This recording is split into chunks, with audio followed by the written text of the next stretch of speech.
Hello, আসসালামু আলাইকুম। আর একটা নতুন মেসেজ, সেটা হলো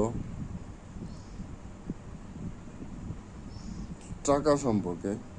যারা টাকাকে সব কিছু মনে করেন তাদের জন্য, যারা টাকার পিছনে সময় দিতে দিতে নিজের মৌলিক কাজগুলোই ভুলে গেছেন, সেটা তাদের জন্য।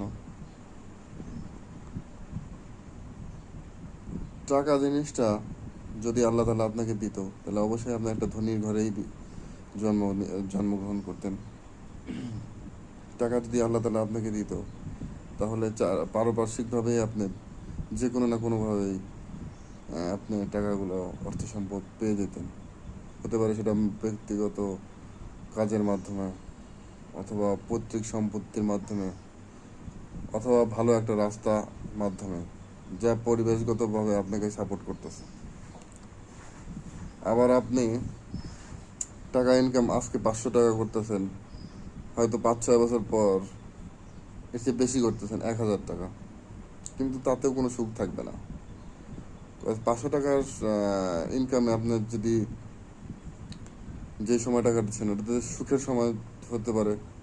আবার 1000 টাকা যখন কামাই করতেছেন, তখন আপনার পারিপার্শ্বিক চাপের কারণে বেশি টাকা খরচ হচ্ছে, আপনি গুছায় উঠতে পারতেছেন না, বা যথেষ্ট পরিমাণ টাকা মিটায় নিতে পারতেছেন না। সেক্ষেত্রে আপনাকে একটা অর্থ ভালো মতো মাথায় রাখতে হবে, সেটা হলো ইসলাম। ইসলাম শব্দের অর্থ হলো আত্মসমর্পণ করা, অর্থাৎ আল্লাহর কাছে নিজেকে সমর্পণ করে দেওয়া। সো আপনি যদি আল্লাহর কাছে আত্মসমর্পণ করেন, সমস্ত কিছু আল্লাহর উপর ভরসা করেন, টাকা পয়সা, অর্থ সম্পদ, হ্যাঁ, এমন না যে আপনি বসে থাকবেন, অবশ্যই বাইরে কাজ করবেন, অবশ্যই আপনাকে ইনকাম করতে হবে। ইনকাম করার না করলে আপনি যদি নিজে মানে আপনি ঠিক মতো চলতে চান, অবশ্যই আপনাকে কাজ করতে হবে। সো আল্লাহর উপর সব কিছু ছেড়ে দিলে দেখবেন সুখ শান্তি বেশি পাবেন, মনের দিক দিয়ে শান্তি পাবেন। তারপর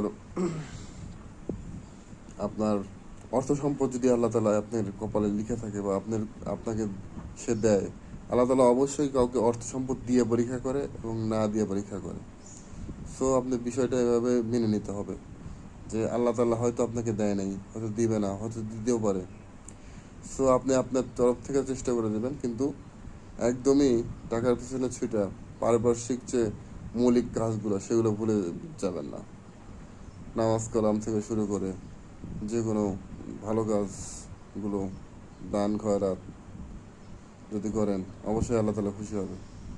যেখান থেকেই আছেন, যে অবস্থাতেই আছেন, যে লেভেলেই আছেন, সেই অবস্থাতে যদি আপনি দান খয়রাত নামাজ কালাম পড়েন, অবশ্যই আল্লাহ আপনাকে এখন না হলেও আখিরাতে বেশি পরিমাণ মানে ফল দিবে এবং ফজিলত দিবে।